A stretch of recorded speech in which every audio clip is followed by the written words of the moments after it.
मतलब intra party election ना कराने की सजा उन्हें मिली, वो भी एक सख्त फैसला था और जाहिर उस फैसले पर भी तनकीद होती है कि उनसे सिंपल ले लिया गया। बट नाउ अब आगे जो आप करने जा रहे हैं उस पर बात करते हैं वन बाय वन। जो आपने मुख्तलिफ कोई 5 चीज़ें बताई हैं, एक साइफर का आपने बताया कि जो साइफर है उसको इमरान खान साहब ने यूज़ किया, उनकी ऑडियो मौजूद है, ये सारे मामलात मौजूद हैं। अब साइफर को लेके लोअर कोर्ट ने फैसला दिया, इस्लामाबाद हाई कोर्ट ने उसे कलअदम करार दे दिया और कलअदम करार दिया।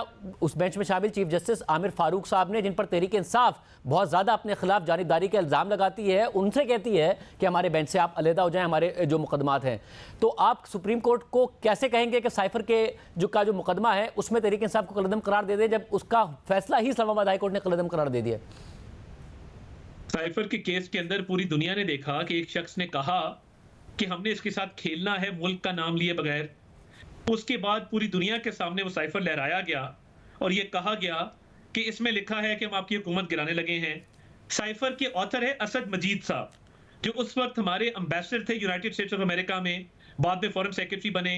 उस डॉक्यूमेंट के ऑथर ने कहा कि कोई कंस्पिरेसी नहीं है, कोई थ्रेट नहीं था और इस तरह के साइफर आते रहते हैं। उसके बावजूद पाकिस्तान की फॉरेन पॉलिसी को नुकसान पहुंचाया गया। मेरा तो ख्याल इसका रीट्रायल होना चाहिए।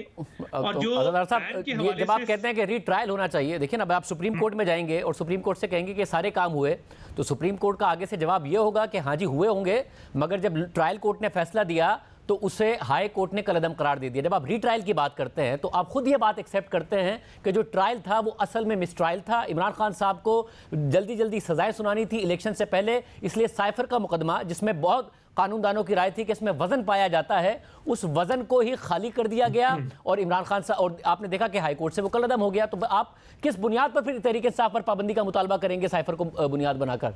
देखिए, मेन बुनियाद तो इसकी फॉरेन फंडिंग का केस है, जो फील्ड में है, जो साबित शुदा है, जो चैलेंज नहीं हुआ, जो स्ट्राइक डाउन नहीं हुआ, बाकी एंसेलरी चीजें हैं। और जिस तरह तहरीक इंसाफ को दोबारा बहाल किया गया है और जिस तरह उनके मेंबर्स को क्लॉक टर्न बैक करके दोबारा मैं कहूंगा एक पार्टी की रुकनियत दी गई है, तो क्या हम इस्तदा नहीं कर सकते सुप्रीम कोर्ट के सामने? तो हम भी बिल्कुल उम्मीद रखते हैं कि हम अगर एक इस्तदा करेंगे तो तमाम सियासी जमातों को बराबर ट्रीट किया जाएगा। अगर कोई ये इस्तदा लेके जाता है और साइफर के हवाले से बात करता है, तो सुप्रीम कोर्ट ने जिस इख्तियार के तहत उनको ये सीटें दी हैं, उस इख्तियार के तहत साइफर में भी कोई कमेंट पास कर दें, क्यों नहीं कर सकते? तो मैं ये समझता हूं कि साइफर का केस जो लीगली स्ट्रॉन्ग केस था, जिसको बिल्कुल स्ट्राइक डाउन किया गया है और उसमें डिलेइंग टैक्टिक्स थे, फॉरेन फंडिंग को 6 साल लगे डिसाइड होने में। अब जिस फॉरेन फंडिंग को 6 साल लगे, मुतअद्दिद स्टे ऑर्डर्स मौजूद थे, ताखीरी हरबे इस्तेमाल किए गए। अब साइफर में क्या किया जाता? एविडेंस रिकॉर्ड की जा रही थी, इनके वकील नहीं आ रहे थे। तो मैं ये समझता हूँ साइफर का केस आज भी स्ट्रॉन्ग केस है। इन्होंने फॉरेन पॉलिसी के साथ खेला है, ऑफिशियल सीक्रेट अच्छा, मगर आप कह रहे हैं कि बुनियाद तो बता, सुप्रीम कोर्ट जब हाई कोर्ट से कलअदम हो गया तो आप सुप्रीम कोर्ट से उस बुनियाद पर तहरीक इंसाफ को तो नहीं कलअदम करार पाएंगे ना।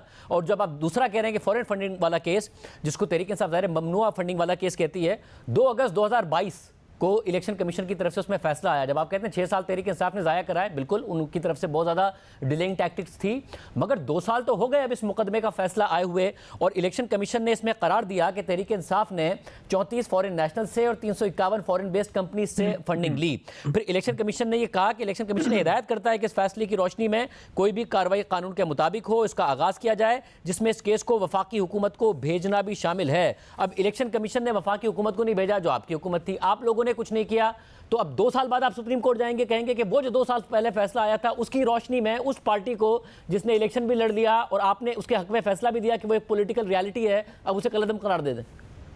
देखिए, आर्टिकल 17(2) कॉन्स्टिट्यूशन का बिल्कुल इजाजत देता है कि किसी भी पॉलिटिकल पार्टी को अगर एविडेंस मौजूद है तो हम उसको कलअदम करार दे के उस बेस पे सुप्रीम कोर्ट में इसका रेफरेंस मूव कर सकते हैं।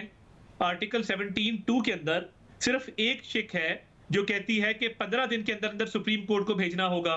उसके अलावा कोई टाइम बार नहीं है, कोई टाइम लिमिट नहीं है। और अगर हम बुर्दबारी का मुजाहरा कर रहे थे, तहम्मुल मिजाजी का मुजाहरा कर रहे थे, अफाम तफहीम से इनको साथ लेकर चलना चाहते थे और इनको ये काबिल कबूल नहीं था और हमारी खामोशी को हमारी कमजोरी समझा गया, तो हम समझते हैं कि वक्त ठीक है और हमें ये तमाम इकदाम उठाने चाहिए, जिसमें फॉरेन फंडिंग का केस है, जिसमें 9 मई का केस है, जिसमें IMF की डील को साबोटाज करना है, जिसमें साइफर का केस है, जिसमें US की रेजोल्यूशन शामिल है, जिसमें इन्होंने तमाम जो इकदाम किए हैं वो सारे शामिल है, तो हम समझते हैं कि हमारा केस बहुत स्ट्रांग है और काबीना इसका थ्रेड बेयर एनालिसिस करेगी।